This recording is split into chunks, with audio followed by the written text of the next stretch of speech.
Welcome to This Explainer. Right now, there's this massive tug of war happening on our grocery shelves, and we're going to unpack exactly what it means for the food and beverage world. See, on one hand, we have this deep, almost psychological craving for nostalgic, comforting tastes. But on the other hand, there's our rapidly growing, highly informed demand for completely clean, natural ingredients. So the question becomes, how do we get the rich, comforting flavors we love without all the synthetic chemicals we're actively trying to avoid? That right there is the ultimate challenge. It's the primary driving force pushing the entire industry toward a massive transformation by the year 2026. Because let's be real, taste is still the absolute king when it comes to consumer choices. Brands simply cannot afford to deliver a bland product, no matter how incredibly healthy it is. Today, we're going to dive into the data, the emerging tech, and the really cool sensory strategies companies are using to solve this exact puzzle. Okay, let's establish our baseline with part one, current tastes and nostalgia. To understand where flavors are heading, we have to look at what people are reaching for right now. And what the data clearly shows is that in times of economic uncertainty, consumers universally crave comfort.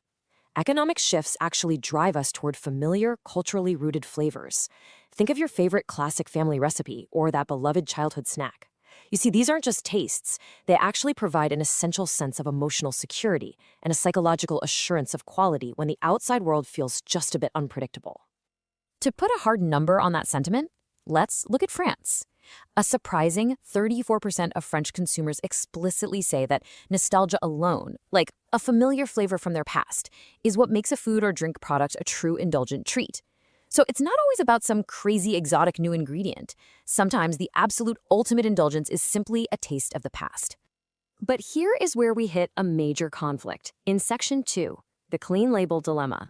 This perfectly illustrates the crazy tightrope brands are walking globally, because right alongside that desire for comforting indulgence, there's this intense demand for natural botanical ingredients.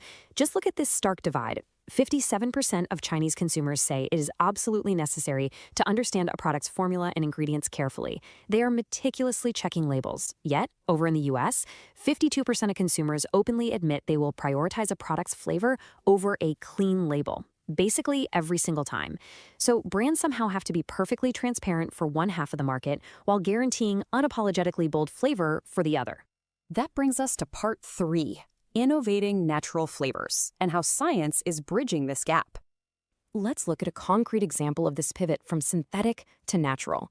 Smoke flavor is historically really tricky to create both safely and cleanly, but French plant extract specialist Plantex is leading the charge here.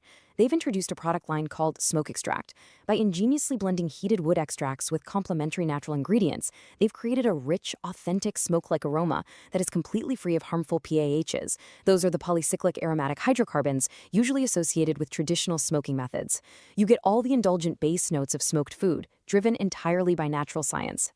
And get this, here's another fascinating breakthrough. Firmenich SA actually has a pending patent that brilliantly breaks down how to extract a safe, clean smoke flavor from simple, everyday bran, like corn, wheat, or rice. The process is so cool. They heat the bran to up to 250 degrees Celsius for a few hours, introduce water or nitrogen, and then collect the resulting composition through condensation. The result? A fantastic smoke flavor that keeps harmful substances like acrylamide incredibly low. We're talking under 300 parts per billion. It's clean, it's safe, and it tastes exactly how consumers want it to. To achieve these super clean profiles moving forward, the industry isn't just relying on basic extraction anymore. They're leaning heavily into complex new technologies. We're talking about precision fermentation to grow exact flavor molecules, focusing strictly on botanical provenance to ensure pure sourcing, and brilliantly upcycling byproducts to create entirely new flavor enhancers. It's really next-level stuff. Now, as these natural flavors improve, we move to Section 4, scent, texture, and sensation. It's no longer just about what hits your taste buds. It's about the art of complete multi-sensory experiences. Aroma, for example, is a wildly powerful emotional trigger. It actually primes our brain before we even take a bite. Take a look at Zadian Dairy in China. They created a black truffle-flavored yogurt that is specifically crafted to evoke the scent of morning forest dew, mixed with creamy milk and delicately infused with rich black truffles. They aren't just selling a yogurt. They're selling a moment of luxury and pleasure in a single spoonful, heavily driven by the aroma. Specific scents can literally change our mood. Here's a brilliant example from Poland's Biwa Hugo Club drink. They leveraged the specific, refreshing aroma of black elderberry not just for the taste, but with the explicit claim that it will awaken the senses, add energy, and literally fill the consumer with optimism. They're using flavor science as a genuine form of therapeutic appeal.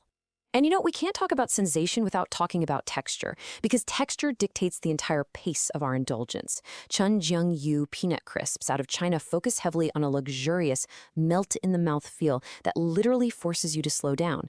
Contrast that with Lay's sweet lychee sparkling water chips, which use an ultra-thin, intensely crispy crunch to actually amplify the effervescent, bubbly flavor of sparkling water. Yes, they manage to make water crunchy.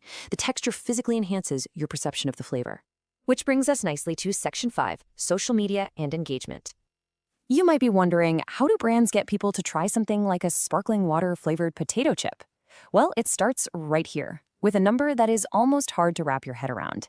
A staggering 99% of UK consumers aged 16 to 34 are active on social media platforms.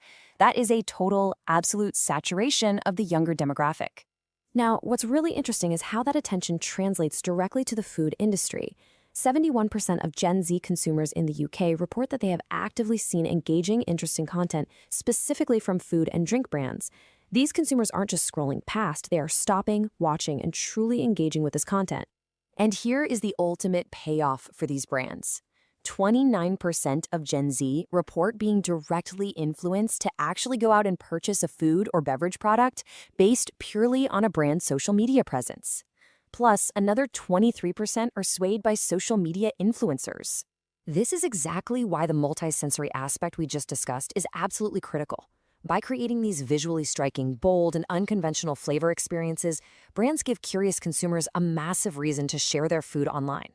Whether it's a surprising texture or a bizarre flavor combination, this user-generated content captures attention and forges deep emotional connections with younger, digitally native demographics who love sharing unique experiences. Finally, as we forecast out to 2026, we arrive at Section 6, Sustainable and Global Futures. The landscape is becoming very clear. The brands that will ultimately win are the ones that can marry these bold, highly shareable social media experiences with genuine global sustainability. It's about traveling through food with authentic global flavors. It's about zero-waste indulgence, creating incredible flavor profiles from upcycled ingredients. And crucially, it requires a massive educational push. Brands have to actively teach consumers about the complex science behind their clean labels so they can foster absolute trust. We're entering an era where the food on our plates is getting smarter, cleaner, and more intensely flavorful than ever before. So, after seeing how rapidly the industry is transforming to solve this clean label dilemma, I want to leave you with this. As we look ahead to 2026, will your next favorite flavor be crafted by the warm comfort of nostalgia or the incredible breakthroughs of precision science? Or maybe, just maybe, it'll be a perfect blend of both. Thanks for joining me on this explainer.